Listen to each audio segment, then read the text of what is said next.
what you know. Because silence is a bad thing to hold back when you know information that'll help another family to close the hurt to their heart. Would you really give them some closure to what happened to their child? I have got some information in my case that someone had came forward on my case and said what they saw, but I need another one. I have got a little close on this. And I'm asking God continue to bring it on out. Because I know God got all power in his hand. And I know he said give him all my words to carry. And I'm giving all my words to carry to him. And I'm standing strong, but I'm yet hurting with a big hole in my heart. Thank you.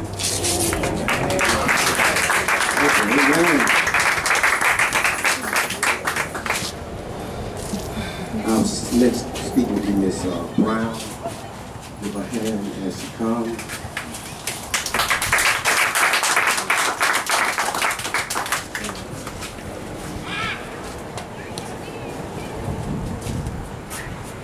My name is Lisa Wiggins. Miss Brown is coming up behind me.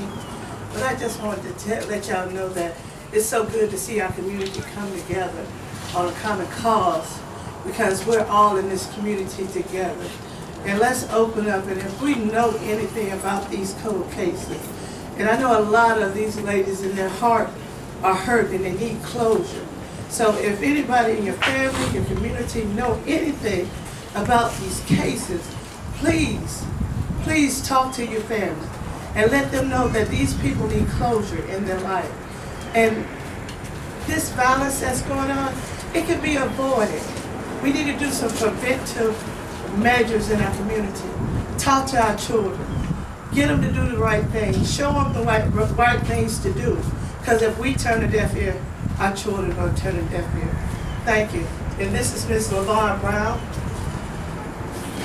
Hi, my name is Lavon Brown. I am a survivor. My son was killed on October the 22nd, 2012. A day I will never forget. Thank God. What's his name? Lavon Brown. I got a call about 5-something that evening saying my son was shot. And as I went to the scene, I seen a sheet over his car. So I just knew he was dead. I began to start running back and forth. And God gave me this peace right at the scene, thank God. Thank God. Thank you. And I began to start helping other people that came out, started crying and hollering. This had started by Germany. Praise God. Certain things have to happen for certain things to happen. I am the president of PAIN, Parents Against Injustice and Negligence. We are a support group who support parents who have lost a son or daughter due to violence. It's not easy losing a child. No parent should have to bury their child, especially through a homicide. Every day, you think about your child. Some have children that's left behind and some don't. I say, but God, I thank God. I tell people all the time, my middle name is Thank God, because I thank God so much because I'm the face of hope. Amen. My son killer is spending life in prison. And a lot of people don't get that. So that's why we go out in the streets of Pensacola with signs, kill the cold, tell the truth. Because somebody's seen something. Somebody knows something. And time after time they say, what if this was your child? What if this was your brother? What if this was your sister? Somebody knows something. Yes. That's right. Kill the cold, tell the truth. My heart goes out to all the mothers here, and I pray for them daily. And I thank God for people like y'all supporting this cause. Nobody knows like we know. I know the pain. Praise God. Praise God. Kill the cold, tell the truth. Yes. God bless you.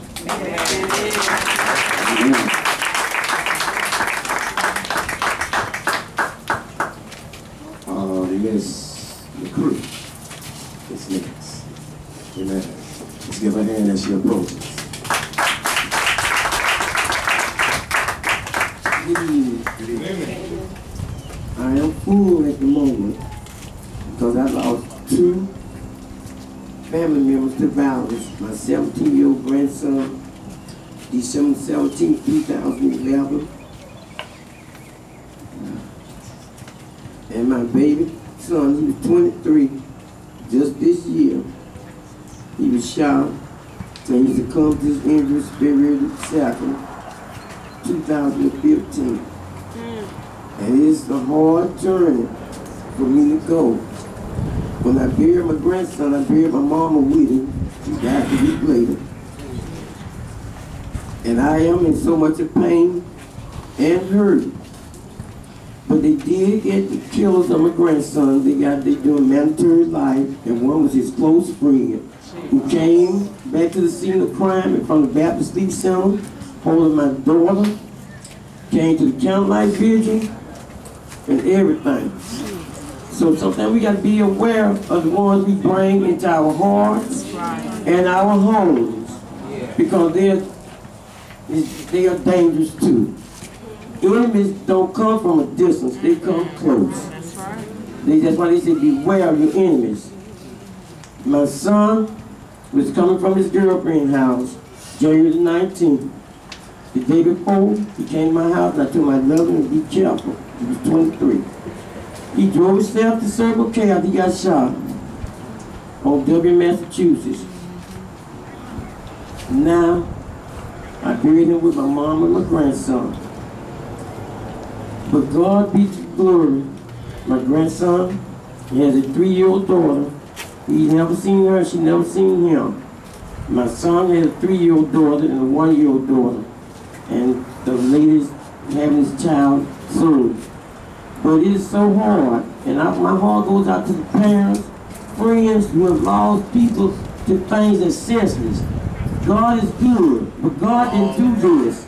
Evil did this. So that's why we got to stop and take a look around and everything. They say smiling faces, beware. You know, start looking in a person's eyes, even if they smiling, and see how the depth in their eyes look. You know, and my daughter, she's going through changes also. You know, I can't help her, and she can't help me because both of us are crying. And I don't know what to say to her, she don't know what to say to me. We just embraces her. I don't even let her see me crying. You know, and it's sad. You know, what can I say to her? What can she say to me? We just lift our hands up to God and ask Him to give us the strength. And right now, my strength is weak. Very weak. I'm torn up on the inside. When I go to the graveyard now, I can go 3 graves and look. And it's sad. My mama lives a nourishing and fruitful life. She's good. And everybody out here, I thank you all for coming. This is my first time, but I promise Cindy, she's been on my heart and on my mind. She's a go-getter, and I thank God for her, for Lisa and the rest of them who's on the program. You know what I'm talking about. I love you all. And Reverend Matthews, I came because of you. God be glory. Thank you.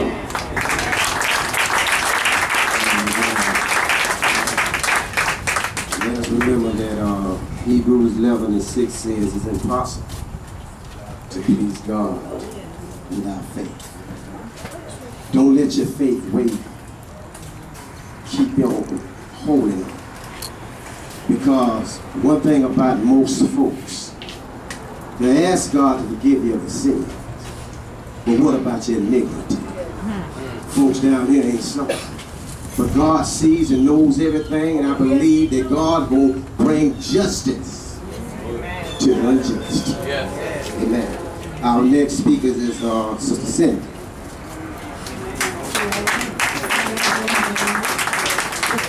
First of all, I'd like to say my name is Cindy Moore, and my son's name is Matthew Sheldon Cox.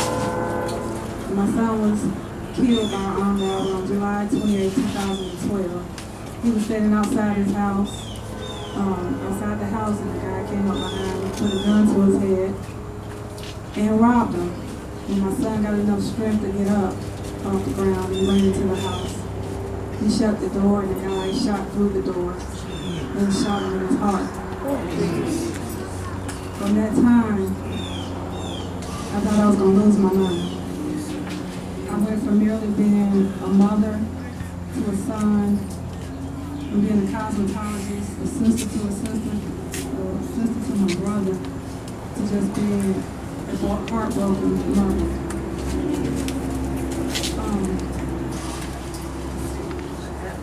My son was buried directly behind me on the car, so he was just like him, might have to make this a little bit.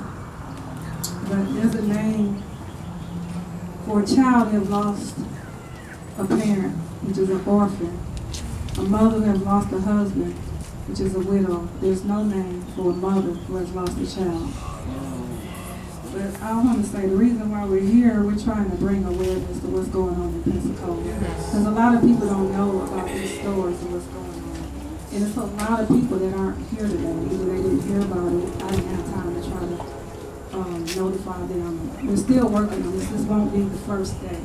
We'll probably be having awareness at least once a month. We're going to try to get out and get the word out to some of these families about the cold cases. Like Ms. Rosa was saying, somebody came forth and positively identified who killed her son.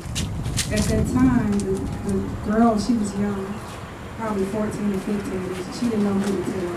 But now she came of age where she was able to come forth and tell. And I want to say, three people I wish they could be here, their parents, but there's three first cousins that got killed: Delirium, McCorvey, Tori Jones, and Tyler McCaskill. I just want y'all to send out special prayers for the family because they are all first cousins and they're not dealing with that too well. They're supposed to be here today. And also, Sharanda Shear, her son was murdered about 4 months ago. He was shot in the head and they set the car on fire. And he was burned beyond recognition. And so it was going to be hard for her to be here today, so I want y'all to send a special prayer out. They don't know who did it. It is a cold case. And there are many, many, many cold cases that we haven't gotten together yet. So also I want to recognize, and I apologize because so many people that are instrumental, I can't possibly name everybody. And just know that everybody is appreciated. But I want to also let you know it's a human problem and a health problem. And it's not just a black problem or a white problem. Because when I was looking through the missing person list, we got 8 white females missing, we got 3 black males missing. And so I just want you guys, like to see we got a mixed crowd here. That's what we want, because it's not only a black issue, it's a white issue. I ask y'all just pray my strength for my God. Thank you.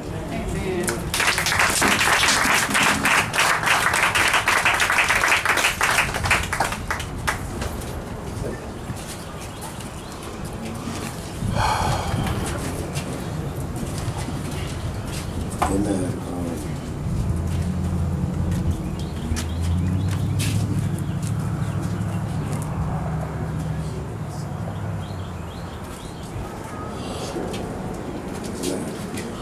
Let's give them mothers a hand clap of praise.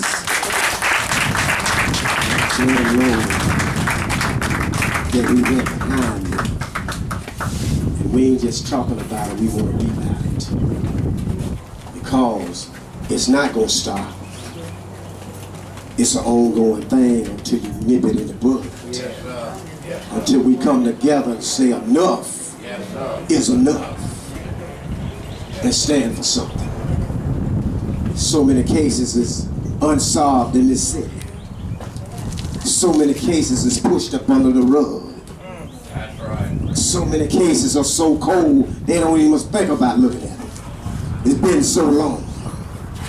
But they got relatives that living and people that care. That's why we're here today. Because we care. I'm not related to none of you. But in spirit I am. Because we are a child of God. right. That's right. At this time, we're going to have a message of hope by Imam Mando. Let's give him a hand, a clap as he comes.